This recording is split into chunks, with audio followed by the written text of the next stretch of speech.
appreciate you guys tuning in again, and thank Coach Rob. Man, I want to thank you and then our boys right here who's doing the production for us. Yep, give a shout out to them, Rob. Yep, shout out to, you know what I'm saying, to my man Tone and Mark, you know what I'm saying, Alias Money, that's putting this thing together for us. We're going to start off with a couple sensitive topics maybe, but you know, we're at this point where there's a lot of things need to be discussed, a lot of things need to be, you know, talked about. First topic I want to talk about is the 4 major youth football conferences. Conferences. Who we got? We got Pop Warner, AYF, UYFL, and the SYFL. Yes.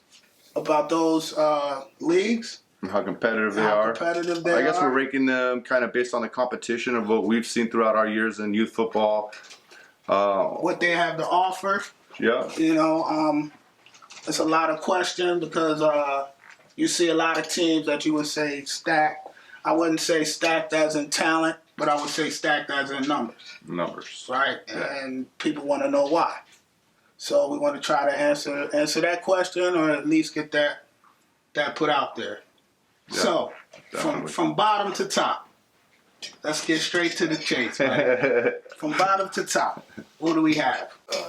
You know, my opinion would be Pop Warner, and the reason being is because they're just now barely getting to unlimited weight for the first time in their historic history of being limited weight and being the first ones to start this. Let's say start this. I could be arguing it, but that started this. So I'm gonna go with Pop Warner at 4. That's my number 4. How about you, Rob? I would have to agree with you. I say Pop Warner at this point. Yeah. You know, about being competitive, I would say Pop Warner is probably the least competitive now, especially going to unlimited weight. Like they're behind the 8 ball, probably about 5 to 7 years. Yeah. If not more. If not more. The only thing I would say Pop Warner will have to offer is Disney. Yeah. You know, you get to go to Disney to play for the national championship. They have, I believe, ESPN coverage. Pop Warner is great for development for kids. You know, I don't want to say Pop Warner is like the least like ranking these. We got to keep in mind too. We're not trying to say anything about any organization or any conference or anything like that. These are just our opinions, and Pop Warner, I believe, is great for development. Is what I've seen, right? It really is good for developing those kids. But then you got those teams in Pop Warner, like the Santa Clara Lions, who are beasts, who they could take on an SYFL team. They could take on. Absolutely. They could take on any of the teams in the top country and give them competition. So there's those There's always those you know, things that are different, and those certain organizations and those certain you know what I'm saying. So. I always got to keep in mind an open mind when we're ranking everybody, that everything is, you know, it's subjective. Exactly. It's all subjective information, and the reason why I bring up the Santa Clara Lions is because I give a bunch of respect. Awesome program. A bunch of respect for Santa Clara Lions program.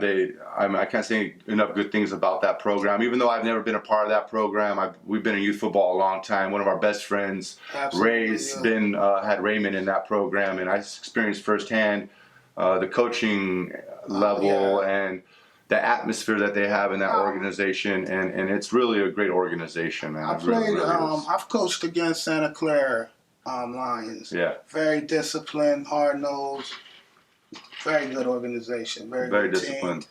I remember showing up at a jamboree. Jamboree, and the only kids that are in a straight line at 5 and 6 years old, bro, are those Santa Clara Lions. All the other kids are running around and doing da-da-da. Hey, but those 5, 6, the whole organization's just impressive. I love them. Yeah, so that would be one of the exceptions of a team that could move into one of the top tier leagues and hold their own. Yep. Do you have any other one that pops out to you, Rob, about a Pop Warner organization locally that might be able to compete or that would compete? East Bay. Yeah. East Bay would definitely be able to compete. Reason being, East Bay is they have the numbers, you know, and athletes. Strength in numbers, right? Strength in numbers, and you can't teach athleticism, you know? Yeah. I want to give a shout out to What's up? What's up, Coach? Coach Isaac. What's up, Coach Isaac? We want to give a shout out to Coach Isaac. My boy. Yeah. There was a question. Who you rank? Oh yeah, we talked about. So Coach Isaac was asking, we had answered. So we're just moving on to number 2 and number 1, brother. Two and number 1. Yeah, that's so it, we brother. go. Yeah. So number 2, for me, I'm gonna say AYF is All number right, 2. there you go. Man. Got to be number 2 for me Number too, 2. bro. And number 1 is the Snoop League. Yeah. May not be as big as everybody else. May not be, but competition wise. Best competition. And the northern, I'm speaking on the northern California front. Every team that's in the Snoop League has won a championship in their prior league to coming to Snoop League. Yeah. So there either was a very dominant team in AYF, right, and they moved to Snoop, seeking competition. Correct. Yeah, because they're just tired of beating everybody, the same old teams all the time. So you have a lot of that. You had that going on. So that's why I would rank Snoop League, and then you have the Southern California teams, which no joke. Another beast on their own. Sure. They have their. Well, it's because you got people like Derek Holmes out there. Shout out to my man D Holmes. What a Holmes, you're doing a great job out there with the Pro Away boys and Rose City boys, man. So but we get down in Buffalo, Buff Day. Yeah, for real. Miss you, man. But so anyways, and we would say number 1 would be the Snoop League. Definitely Snoop League, bro, for sure. All right. We know Snoop isn't as big, and they're not like in every state, and they're not. And I think that's why that makes them so competitive, because it's a smaller, more intimate, smaller in California, Texas, just kind of the western states, and I believe that's what makes it. And I played in I've had teams in every league. Pop Warner, my sons played Pop Warner. Then my sons played AYF. My sons played in basically all of these, everything. And he would even tell you SYFL is the most competitive league he's ever played in, competition-wise. He went to Florida with Coach Short. Everybody knows Coach Short. Shout out Coach Short for taking the kids to Florida, but Snoop is just on another level. Yeah, absolutely. I think I figured that out when you march your team down there from the north. Oh, we got our butts whooped on, right? Oh man, that's that. Yep. Hey, but we walked in confident. Yeah, walked in confident. And walked out with our butts whooped. That's right. That was for sure. That was a great memory, though, man. Great memory. So, with that being said, I don't think any of the coaches that's tuned in or checking it out would disagree. If so, just let me know. Comment. Throw us a comment. The next thing I wanted to touch on was this might be sensitive to some. To some, might not be as sensitive to. And that's spring ball versus fall ball. Spring league football versus fall league. I think a lot of, my opinion. We're talking like when we're discussing this. What are we discussing about the spring and the fall football? Should they play both spring and fall football, or are we talking about the competitiveness of the spring and versus the fall? What are we really like? It's a combination. Discussing? It's a combination of both. Sure. I would say, kids. Because everyone has their reason. Everyone has their reason to play football. Some people say we play it for the love. Some people say I play it to get better. Some people, but you have to be subjective. You have to be selective to how you use it. Because I see a lot of kids go out in the spring and they're spring studs, but when the fall come, they're back to being that normal, get your 5 players and go sit down kid. Now, my thing is to be more developmental.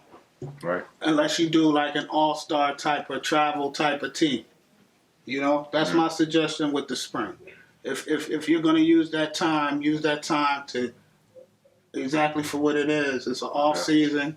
Let the kids travel, play good teams that have spring teams. That have good spring teams. Like you beat up on the same kids right around the corner all year long. That necessarily doesn't prove a point.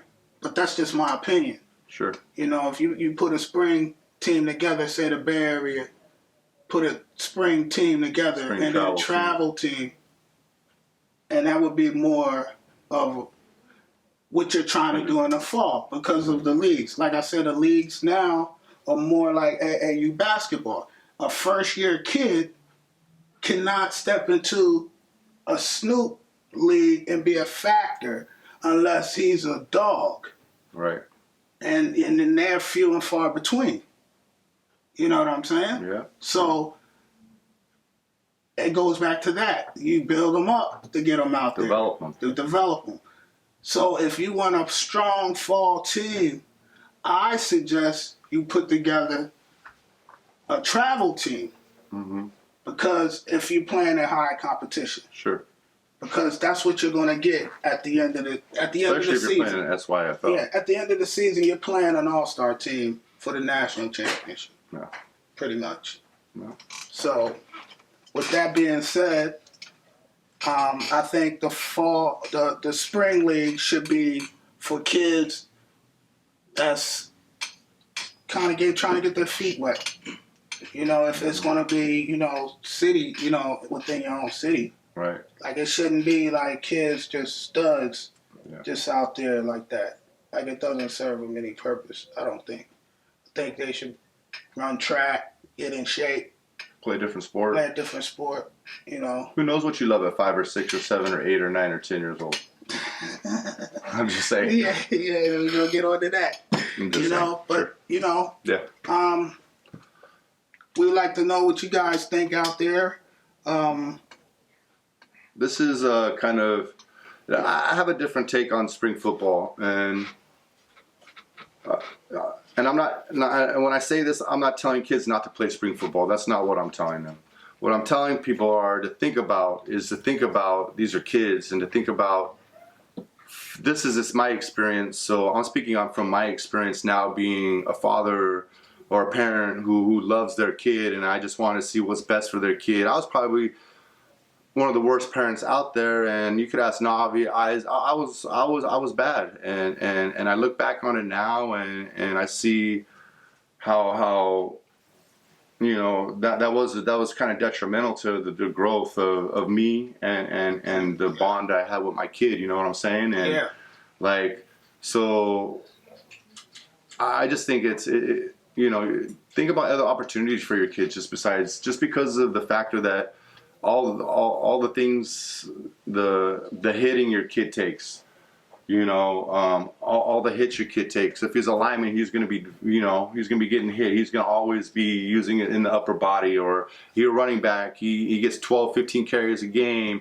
times 40 games a year. Now you're talking your kids getting hit 600, 700 times a year, right? And then, so it's just a thing that I want to put out there for people to actually concentrate on and think about. If you really want to develop your kid, I would suggest during the spring is get them with a trainer, get them with somebody that's position specific, right? That they can train with, and that's going to work with them on their footwork. That's going to there's a lot of great trainers in our area. Coach Brandon Younger, great trainer. Grind Mode, nothing but respect for Brandon, bro. Absolutely. Nothing but respect for Steven Amaku, good dude. Like these are really good. We have really good people and trainers in our area. So it's just something for people to think about. If I could go back, I think I'd have my kids stop playing spring football after 6th, 7th grade. Give him that little bit of a break, just from my experience. My own little testimonial, because I want this to be about testimonial. I don't want it to seem like I'm better than anybody else, or I'm trying to tell anybody what to do, because that's not what my intentions are. These intentions are just to be like educational for parents, take into consideration, or maybe use it as the message as a tool for you guys to develop a process for you guys to think about what you're going to be doing with your kids on futures, and what you guys are going to be doing playing fall and spring football. So. I would definitely probably have my kid stop playing spring football around the 7th or 8th grade. And I'm just talking on, again, my experience, because my son was complaining of hip problems his sophomore year in high school. So we took him to Kaiser did an MRI, the X-rays, and the doctor straight up told me that my son had hips of a 32-year-old man. And keep in mind, my son was only 16, 17 at this time, and I think that's, unfortunately for me, that was the time the light bulb kind of came on and started thinking about, wow, like I know he loves it, and I know he wanted to do it. I didn't force him to do it, but we really got to take into consideration what we're doing and to our kids' body, because they're so young and their bodies are still developing with that absolutely spring football, Rob. So that's kind of my take on it. And again, I'm not telling nobody not to play spring football. Don't take it as any, please. That's not what I'm saying. But if you choose this sports thing, it's about education first. And that's the only thing that's going to get you to the next level. That's going to lead us into our last topic, right, Rob? Yeah, our last topic. It's about building what we think we need to do to build what we've seen to do about building an athlete and the education, yeah, right? and education. Sure. So if you go to school, you understand grades first. We all shoulda, coulda, woulda been. A lot of us youth coaches, a lot of us, we live vicariously through something or somebody, and we just want our kids and we want everybody to be better. Mm-hmm. Better is doing the right thing. Even when nobody's looking. Right, and I mean, but in youth football, when everybody's looking. Yeah, cliche is the cool guy is the stud. Yeah. Like that's. And everybody everybody follows a cool guy. Yeah. But I'm gonna tell you this: if a cool guy is cool in his younger years and he remain cool, he's getting his grades together. Guess what? He's gonna remain that same guy throughout life. And you're going to be watching him on Sundays or Saturdays. You're definitely going to be watching him on Saturdays. If you think that without grades you can advance, if you get F's in the 5th grade, you don't advance to the 6th grade. That's just like high school. If you don't get good grades, then you don't play football. And if you don't play football, that means no film. I already know, Rob. But this is the other thing, Rob. For me is... football's evolving. Football's changed. Everybody knows it. Everybody knows it isn't about how fast you are. It isn't about how. Don't get me wrong when I say these things. It doesn't matter how fast you are, but just hear me out first and try to understand what I'm trying to say. It doesn't matter how fast you are, how far you can throw the football, how good you are, how violent you are with your hands if you're a lineman. It's about how smart you are, because you got to understand, if you want to advance in high school onto college and into NFL, you definitely got to be a smart dude, bro. You can't get F's, or you can't not be or have or develop some kind of study habit to be educated, right? Like you won't even get to that. You won't even get to high school, bro. If you can't understand the concept of the offense, or you can't understand the concepts of what the defense is teaching you. And here's the great thing about football, guys. Listen, concepts never change. The only thing that ever changes is verbiage. That's it. Cover 2 is the same concept. Cover 3 is the same concept. Everything's the same concept. So if you learn the concepts, then all you got to learn when you get to wherever you're going after high school or college or whatever, it's just verbiage. So it's about being educated. It's not about just being educated, right? It's about, being book smart. It's about being football smart. It's about being street smart. It's about, being wise, I think is a good word to use, Rob, right? Right? Because the difference between a wise man and a smart man, in my opinion, bro, is a wise man will learn from somebody else's mistakes and won't make that same mistake. Absolutely. So you can be as smart as you want to, but be wise about what you guys are doing. Look at your friends if you're a student athlete or you're paying attention to, or you're listening on this broadcast later on, look what your friends are doing and pay attention to what they're doing. Be aware of what you're doing, and decide if you want to be a part of that or not, because those guys aren't always going in the same direction that you're going in. So just, be educated, be smart, be wise, and as parents, don't be afraid. As parents, don't be afraid to, tell your kids, hey, that you're not going to do this. I need you to do this instead. Check this out, Rob. the thing I learned, I'm sorry to interrupt you, bro, but I'm gonna let you. Something just came up and I wanted to say before I forget is the thing that I kind of figured out was I took my son's free time away from him without him knowing I was taking away his free time, and I think that's really what truly helped. Like our little bit of our friendship and our bond together, right, was because he didn't know that I was trying to take away his free time to put him in a direction where I was steering him at. You know what I mean? But I mean that's a part of keeping. You know, as a parent, like a lot of people don't have that. You know, a lot of kids. You know, a lot of parents know. Or mom or dad. You know, it's the cheapest babysitting service going. You know, I'm gonna keep it 100. Sure. You know, like you drop the kid off. Gonna get some playing time. You know, the ones that excel are the ones that work. Somebody working with The them. parents got to be involved. I mean, for the kid to be successful. Yeah, I mean, you know, they really they like you said, it takes a village. I mean, unless it takes a you village, know, though, and really, 9 times out of 10, like you know, that's why I say it take a lot to be a youth coach, and I learned that firsthand. Like it takes an awful lot. I mean, you have to have a lot of organization. You have to have patience. You have to be a mayor. You have to be a diplomat. No, you have to be a leader. Yeah. You definitely have to know your X's and O's.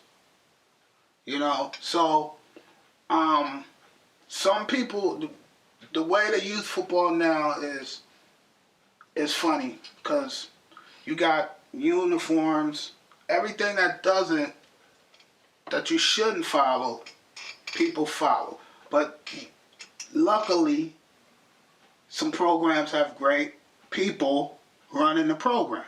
Right. And they're just great people. Just great people. You know what I'm saying? Mm-hmm. They grew up on the other side of the tracks, and they want to give back to the community, and they're just great people. Yeah. You know what I'm saying?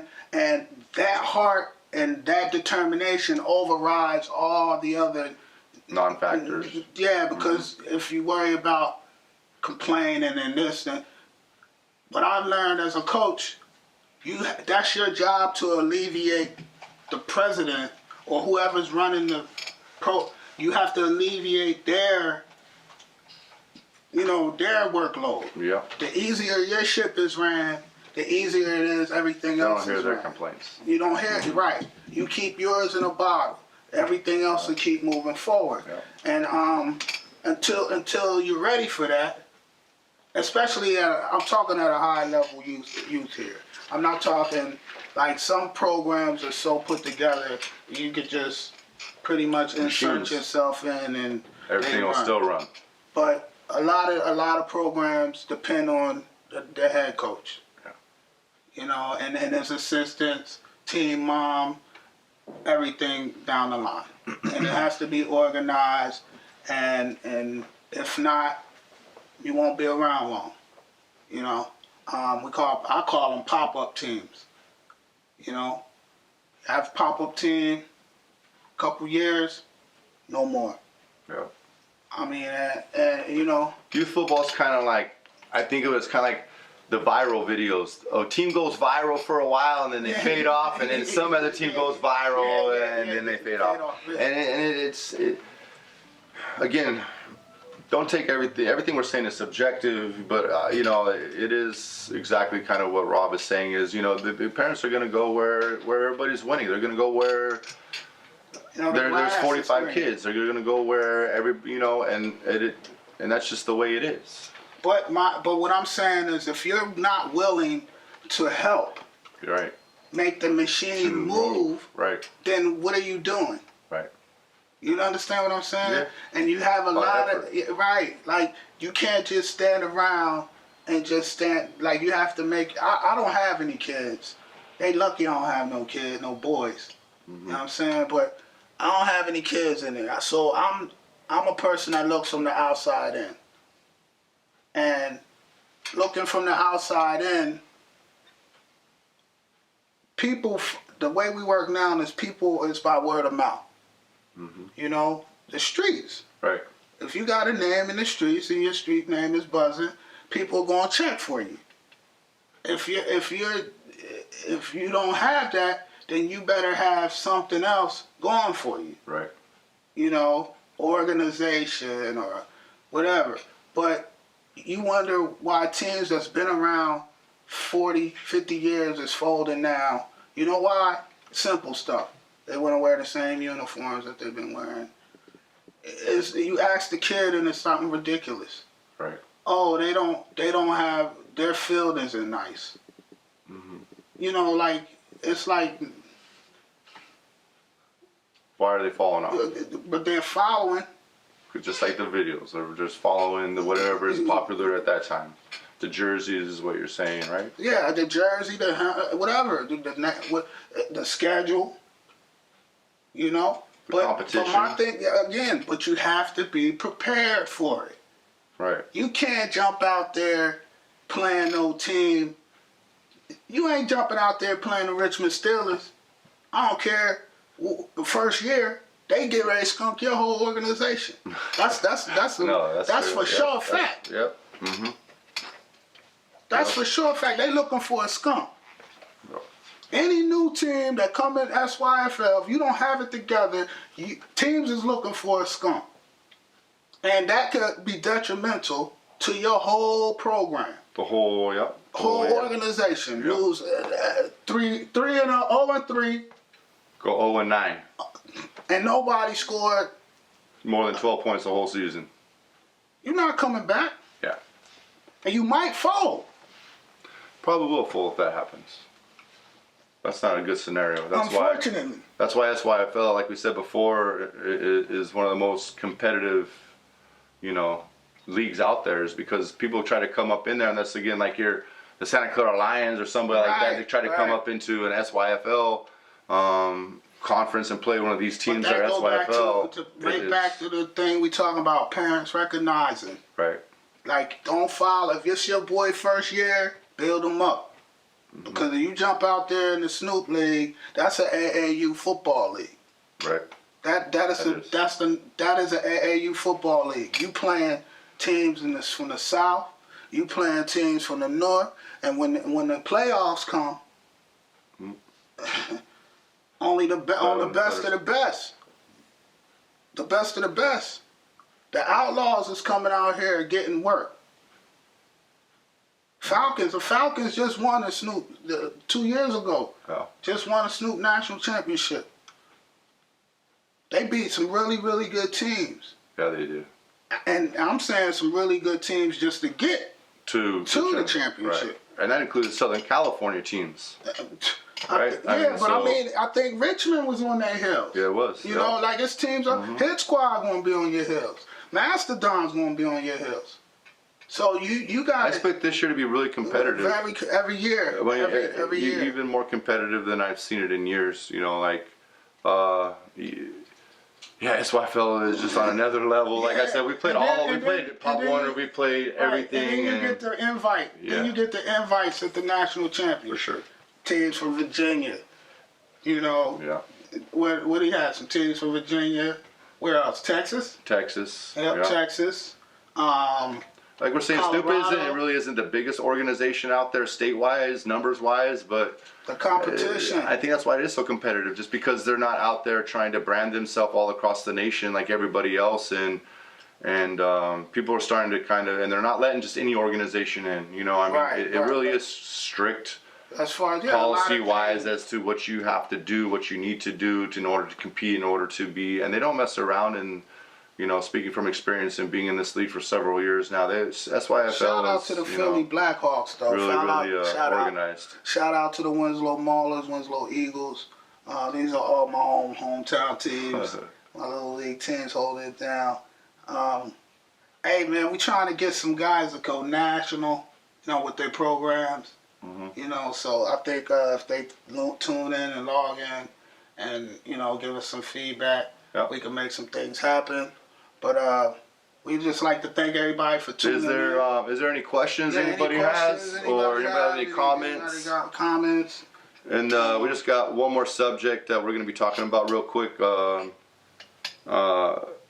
then we'll be ending the show for today's show. I just want to talk about building something I want everybody to do, and I want even the parents, the kids, is to make signs, because truly what the besides talking about youth football and sports in general, the other message that we're really trying to get out across to everybody and get across to the parents and the student athletes is believing in yourself and believing in the process of whatever the process is for you. For adults, it could be that promotion. For kids, it could be, making the football team or making the baseball team or the soccer team or whatever the goal is for you. You know what I mean, Rob? The process could mean so many different things, right? But it's just really the overall goal is you got to believe in that process. And some of the things that we're going to start touching on next week is going to be first is like we got to find out what our goal is, right? I mean, Absolutely. First of all, the first thing we need to do before we do anything else is find out what our goal is, right? Yeah. So we're going to be trying to give little from what I've learned and from what I've seen developing student athletes for like 15 plus years, man, is to develop their mentality. That to me, that's the most important thing. Like we as coaches get so caught up in the physical part of football, but what I've experienced and what I've learned is the mentality part of it, bro, is the biggest thing you can do, right? Perfect example, yesterday we were playing the Tri-City Titans. There was 2 different teams out there. The kids were looking at how big the kids were, and I use that as a perfect, example for them to be able to, like mentally build themselves up. You know what I'm saying? Because kids got to be mentally strong. Because when kids go into it, they just look at how big that kid is. You know what I'm saying, Rob? Right. And they've already lost that mental battle now. The mental battle's already lost. Yeah. And that's something that I feel needs to be addressed, or something that needs to be taught more. You know what I mean? Like something that needs to be. Why are we doing this to ourselves mentally? Like mentally, we need to be able to build these kids up, man. Mentally, we need to tell these kids, who cares how big they are? You know what I mean? Like, stop losing the battle mentally before we even get into a competition to be with those guys. You know what I'm saying? Like, if we lose the mental game, that's why I tell the kids, Rob, right, Rob? If we win the first mental game, which is stepping on the field, looking organized, being loud, being proud, we've already done what, Rob? We've already won the goddamn game, bro. Yeah, that's it. Because they're so caught up in what's mentally on the other side. Those coaches aren't teaching their kids what they're doing over there, right? I don't care we're mentally prepared to compete against the best, the GOAT, whoever steps in front of me. I'm competing and I'm giving you a lick no matter what. And that's something the mentality you got it. I mean, that's a part of football. Like life. That's life. That's a life lesson. Oh yeah. I mean, but that's the first step. I mean, you gotta fight. You gotta believe in yourself. That's the first thing. Believing in yourself. And finding what your goal is in your life. Right? And accomplish it. And I'm going to tell you guys one thing, too, to keep going what Mike said. Hey, man, don't take no negativity. Don't, please. Like, don't stop something because somebody telling you no. Like, that's one thing in life.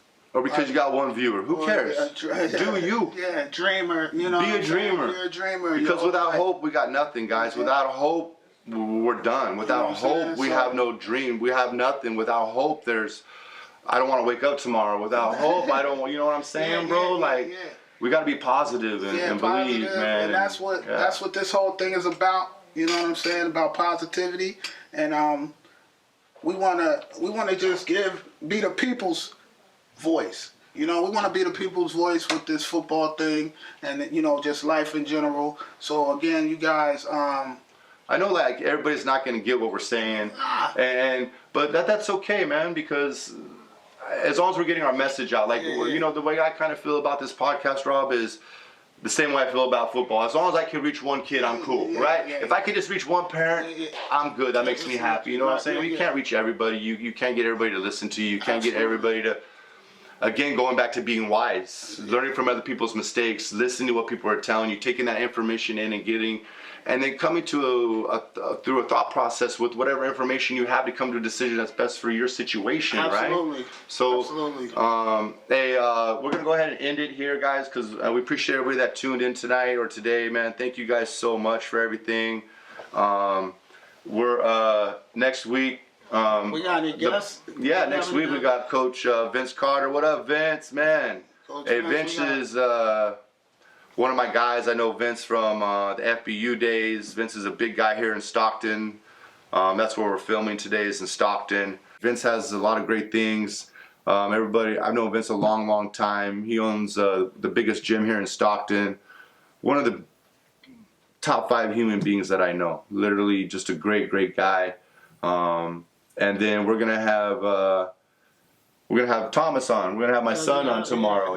Next week. Thomas is gonna come on. So what we're gonna be doing is talking to a student athlete each week that Rob and I have helped develop, and ask them questions about, you know, how we had a hand in their development, how when we taught them the mentality part of being mentally strong, believing in yourself, believing in the process, being educated, all these different factors going into being a student athlete, how it helped them get to where they are. And I started with these kids when they were 5 years old. They're now 16, 17, 18, 19 years old. So it's going to be, you know, really interesting conversations next week with Vince and my son Thomas.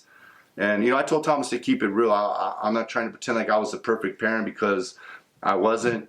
I learned a lot from reflecting and going back, and I feel bad about a lot of things that I did, and that's another reason why I really want to share with everybody our story, Thomas's and my story next week, and then Vince coming out. Yep. And then the last thing that I got, Rob, is we have I Believe in the Process, or hashtag I Believe in the Process. Our book's going to be coming out next Sunday. Yep. So it's going to be able to be downloaded on Amazon.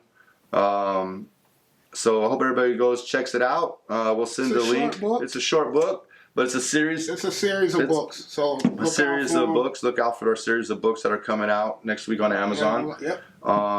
Only $5, so, you know, help us out, man, and read the book. And then you guys will kind of maybe be able to start understanding a little bit more about what we're saying, because a lot about what we're talking about is also in the book. And thank you guys for tuning in. And Coach Rob?